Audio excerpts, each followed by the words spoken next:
ang Panginoon. At sinunod. Ang mabuting balita ng Panginoon ayon kay San Marcos. Papuri sa iyo, Panginoon.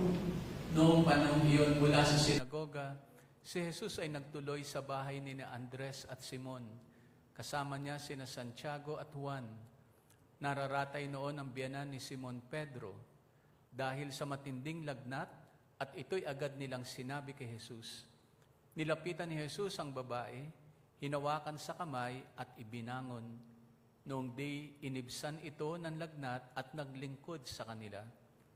Pagkalubog ng araw, dinala kay Jesus ang lahat ng may sakit at ang mga inaalihan ng demonyo at nagkatipon ng buong bayan sa may pintuan ng bahay.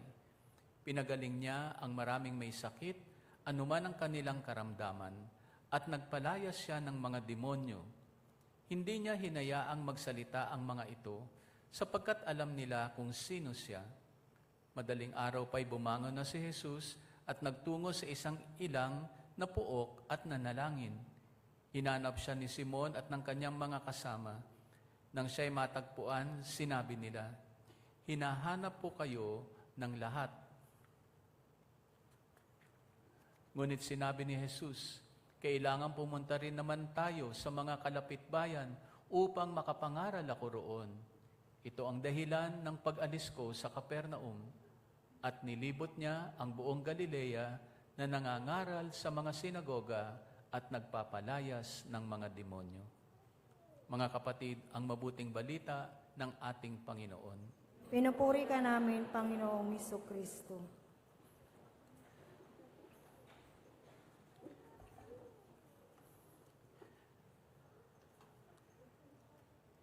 Nung nabalitaan na ni Simon Pedro na may sakit ang kanyang biyanan, ay kaagad na isinangguni ito kay Jesus. Bagamat ang sakit ay isang uri ng lagnat. Pero of course, nung tayo ay nasa pandemic, ang lagnat ay senyales ng virus. No? So, pero, kalimitan, mga kapatid, sa aking karanasan bilang isang pare, sa matagal ko ng panahon na iniimbitahan pumunta sa ospital para i-anoint ang may sakit, kalimitan sa aking naging mga karanasan ay hindi sa lagnat ako tinatawag. Tinatawag ako kapag mamamatay na ang isang pasyente. No? Kasi yun yung parang nakaugalian ng mga tao na kapag sinabi ng doktor, tumawag na kayo ng pare. No? So ako naman, nagmamadali, papunta doon, no? Si Father, no, pumunta doon. Uy, andyan na si Father. Sabi ko, dumating lang ako, nag-iiyakan na kayo. Bakit? Ano nangyari? Dumating lang ako. Hindi po kasi Father, kasi nandyan na po kayo. Nandito na nga ako. Mamamatay na daw po yung aming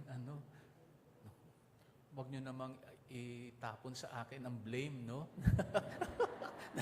na dahil dumating ako, mamamatay na may sakit. Kumbaga sa ako na lang yung kahuli-huli ang hinahantay at malalagotan na hininga yung may sakit.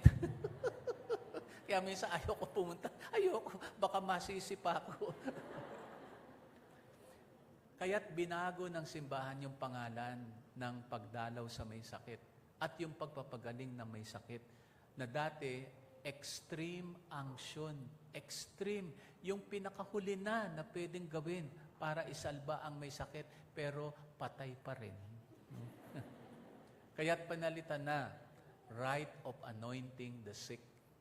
At inihahabilin sa lahat ng mga Kristiyano, huwag naman tawagin ng pare kapag panghuli na siya. Unahin naman si Father. Katulad ni Pedro, inuna niya si Jesus. Nung nabalitaan niyang mayroon ng fever yung kanyang mother-in-law, agad-agad isinangguni kay Jesus bago pa lumala ang sakit. No?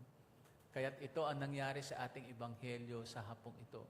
Pero mayroong isang twist doon sa nangyari sa ating ebanghelyo sa hapong ito. Nung pumunta na si Jesus doon sa biyanan ni Simon Pedro, Ang kaagad na ginawa ni Jesus ay lumapit siya sa may sakit, which is usually what we do kapag bumibisita kami sa may sakit.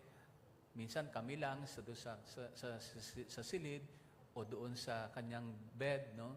And then ang unang-unang gagawin ng pare ay hahawakan yung kamay ng may sakit. Parang to give assurance, I am with you in your suffering, no? Hindi ka nag-iisa. Iba pala ang ibig sabihin ng paghawak ng isang pare na inordenehan na kaagapay ni Jesus sa pagpapagaling ng mga may sakit. Yung palang paghawak ni Jesus sa kamay ng biyenan ni Simon Pedro ay ang paghawak ng Diyos sa kamay ng isang may sakit. At dahil ang Diyos ang bumisita doon sa taong may sakit at humawak ng kamay, ay nararamdaman ng taong may sakit ang presensya ng Diyos. Ito pala yung dahilan kung bakit kailangan maging tao ang Diyos. Ito pala ang dahilan kung bakit si Jesus ay kailangan bumaba dito sa ating mundo upang sa kanyang paghawak sa atin at sa mga tao na naging kaagapay ni Jesus sa pagpapagaling ng mga may sakit ay makaranas at maramdaman ng may sakit na ang Diyos ay bumibisita sa kanya at ang Diyos ay nandoon upang siya ay pagalingin. Pagkatapos na hinawakan ni Jesus ang biyenan ni Simon Pedro, ay kaagad tinayo ni Jesus. Tinulungan itong umalis sa kanyang kinararatayan, doon sa kanyang higaan, at ito ay pinatayo. Tanda ito na gumaling na ang taong may sakit. At ang nagpagaling sa may sakit ay ang Diyos. Mga kapatid, nung bata pa tayo, kapag tayo ay umiiyak, kapag tayo ay niyakap na ng ating nanay o ng tatay, kung sino man sa pamilya, tumatahan ng isang bata. No? Kasi nararamdaman niya yung love. No? At ganon din si Jesus. It is an expression of love.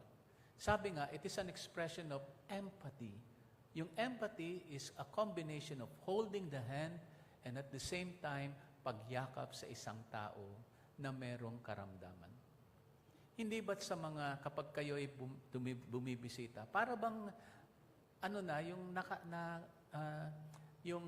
nakasanayan na kapag dumadalaw ang bisita sa isang taong may sakit sa ospital, ang unang-unang gagawin ay hahawak sa kamay ng may sakit. At yung may sakit, parang ayaw nang bumitaw. No? Kasi kapag bumitaw ang isang tao na may sakit, ay hudyat ito ng kanyang pamamaalam. Hindi ba't sa huling sandali ng buhay na may sakit, lahat gustong humawak do sa kamay ng taong na nag-aagaw buhay na. Ibig sabihin, I am with you in your suffering. Hindi ka nag-iisa. At kung panahon na, oras na kailangan siyang bumitaw, bibitaw at bibitaw siya sa iyong kamay. Pero at least, bago man lang nangyari yon, ay naramdaman niya na ikaw ay kasama niya hanggang sa huling sandali ng kanyang buhay. Pero si Jesus, hindi huling sandali.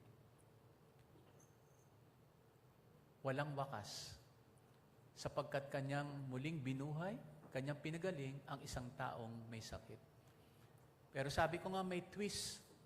Kasi sa unang parte ng ating ebanghelyo, si Jesus ang naglingkod sa taong may sakit. No? Hinawakan niya yung kamay, binisita niya, hinawakan niya yung kamay, pinatayo niya at kanyang pinagaling. Yun yung kanyang uri ng paglilingkod. Ano yung twist? Pagkatayo ng babae, ang unang-una niyang ginawa ay maglingkod kay Jesus. Siguro pakainin, no? Makipag-usap, no? And then hindi lang sa bagay na 'yon. Sumunod ang babae kay Jesus sa lahat ng lugar na kung saan ay pumupunta si Jesus. Ano ibig sabihin nito? Siya ay naglingkod kay Jesus. Para bang sinasabing yung taong pinaglingkuran ay ngayon ay siyang naglilingkod. No? Mga kapatid, maraming tao na ang ating ipinagdasal upang sila ay gumaling. Maaring miyembro ng ating pamilya o maaring tayo mismo ang nanalangin kay Jesus Pagalingin mo lamang ako, Jesus, magsisimba ako ng walang mintis. Kung gusto mo, araw-araw pa. No? Nasaan na po siya? May checking of attendance. At kaya siguro minsan ang nangyayari, bumabalik yung sakit. Kasi sinabi niya kay Jesus, Lord, naku, talaga namang naglulupasay pa, naku, no? Talagang best in drama, no? Talagang makita ni Jesus na, naku, talagang kailangan ito pagalingin. Pero nakalimot. Nakalimot to sa kanyang pangako sa Diyos na siya ay magsisimba daw, hindi na daw siya magsasalita ng hindi maganda, hindi na daw niya aawayin yung kanyang biyenan, hindi na daw niya aawayin yung kanyang mga kaibigan, no? Lahat ng sinabi, walang ginawa. No? Kaya ang nangyari, kawawa naman yung taong pinagdasal. Natuluyan. Binawi ng Diyos. Of course, it does not always happen that way. No? Pero, you can never tell. Hindi natin masasabi. No? Kasi ang Diyos hindi kailanman nagkukulang sa atin. Tayo ang nagkukulang sa Diyos. Kaya't mga kapatid, tandaan natin, watch out. Kapag tayo ay humiling sa Diyos, kung ano ang iyong pinangako, gawin mo yun. Huwag kang magmimintis. Naku, hindi na ako hihiling. Parang hindi ako ready. Lord, baka naman pwede GCash na lang o Paymaya. Watch out. Baka ma-hack yung account nyo.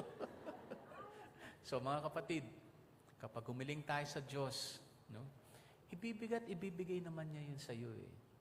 Pero kung ano yung pinangako mo sa Kanya, gawin mo. Yung taong pinaglingkuran ay siya ngayong naglilingkod. Huwag tayong mimintis. No? So, ipapanalangin niyo pa ba ang inyong biyanan?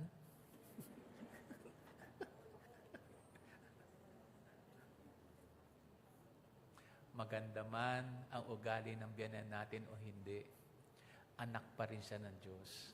Kailangan natin siyang paglingkuran. Kailangan natin siyang idalangin.